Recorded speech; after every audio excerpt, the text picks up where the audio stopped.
Welcome to Ministry Innovation. Here's a creative idea that will engage your children, practical, away from screens, building things that links into Bible stories, but also there's evangelistic potential to link and to engage with children in your community.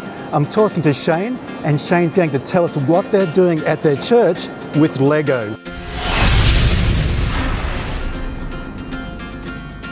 So my name is Shane Hochstetler, and I serve as a Sabbath school teacher in my local church, serving that age group of both junior and primary age kids in a combined class. And we have been using Lego to get the kids engaged with not only listening and reading a Bible story and learning a lesson, but to construct it as well.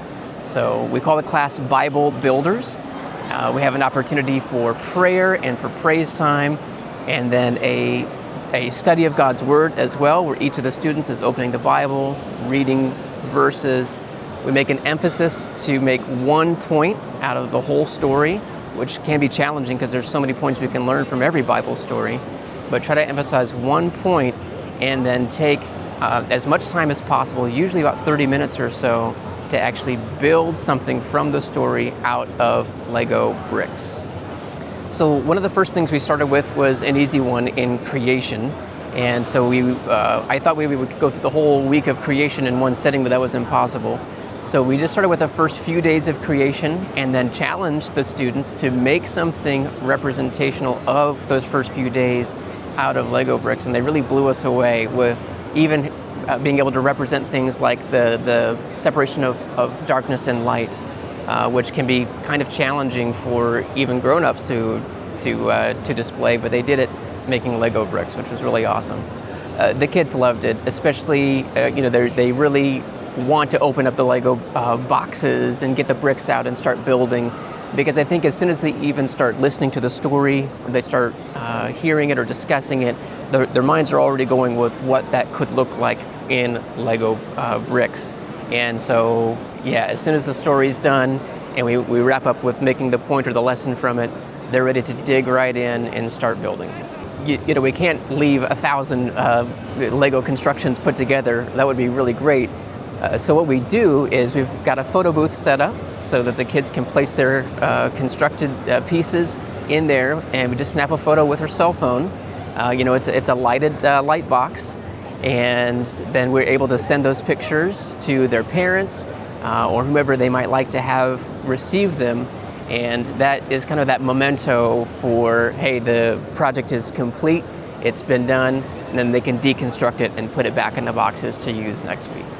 It's been an excellent opportunity to get contact information for parents if they don't already stay in the class, but then to reach out to them with the things that their kids have built.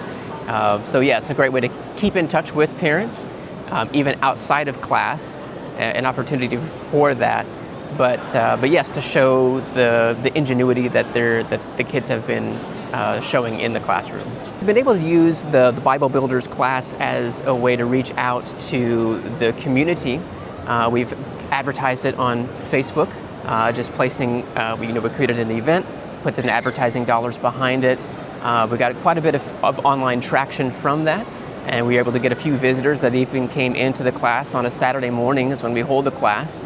And just because they're interested, the kids like Lego, they may already enjoy the Bible, and it's something that clearly the community was interested in. Something else that has been helpful is the way that it's an easy bridge from other events. Like, for example, we did a vacation Bible school. In this case, it was a Kids in the Kitchen, so it was a cooking class for kids on weeknight evenings. And so we had visitors that came to that. And what do you do then with new visitors that come to a weeknight class, but to invite them then to the weekend Lego Bible building Sabbath school? And even at that, we've been able to gain some new interest from visiting families to come in. It's an easy transition. So yes, I've loved Lego from even as a small child, and there's really something that is so captivating about just the building blocks and the imagination that surrounds Lego and building blocks. So even when I was 9 years old, I really wanted to be part of Lego, and I wanted to be part of the Lego club. but there was no Lego club. It didn't exist. So I made my own membership card. I cut out a Lego logo from one of the magazines that I had, and I had a photo of myself that I cut out and put it on the index card and laminated it so that I could be a card-carrying member of the non-existent Lego club. And so there's something still that I enjoy today about it. I think it's the same things, the imagination, the unlimited possibilities of what it can bring.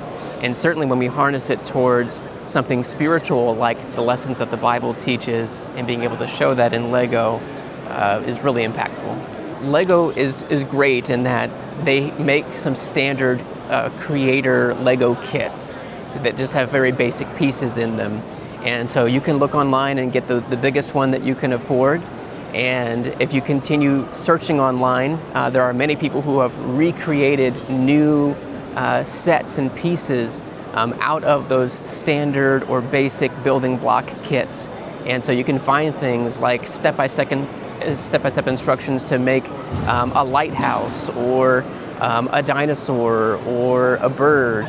And you can print those out and take them to the class and have the kids follow instructions using the pieces you know they already have. And we've definitely found that it would work best to have about 1 to 2 students per creator bucket, of those large creator buckets. I think that would be the top recommendation. So we are doing this at the Westminster Seventh-day Adventist Church. It's in Westminster, Maryland. And so we post some of the creations that the kids make for Sabbath mornings there on our Facebook page. Fantastic. Thanks for your time. Absolutely. Thank you for the opportunity.